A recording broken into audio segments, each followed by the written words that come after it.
1958 жылы билікте отырған Ташенов Москваға тағы да мәдени 10 күндік декадасын ұйымдастырады. Яғни қазақ әдебиетін, мәдениетін Москвада насихаттау керек.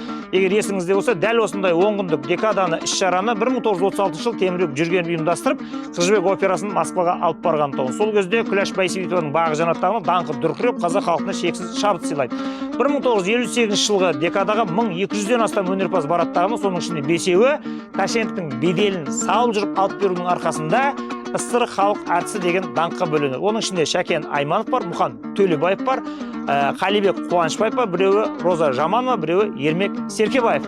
Роза Жаманова мен Ермек Серкебаевтың жасы 30-дан енді асқан шақ. Ал бірақ 30-дан енді асқан екі жас өрімдей азаматқа не үшін мұндай өте үлкен атақты алып берді? Себебі Розаның да әкесі халық жауып атылып кеткен, сондықтан оның өсуіне, өнуіне, мәдени салада карьера жасауына ешқандай шанс жоқ. Ермектің де жағдай сондай. Бұның әкесі Бекмұхаммед Уфа медресесінде Мағжан Жұмабаевпен және Бейімбет Майлинмен бірге оқыған. Одан бөлек 1918 жылы Алаш қозғалысына белсене араласып, кәдімгідей алдыңғы шепте жүрген. Тіпті ол өлең арнаған алаштықтарға.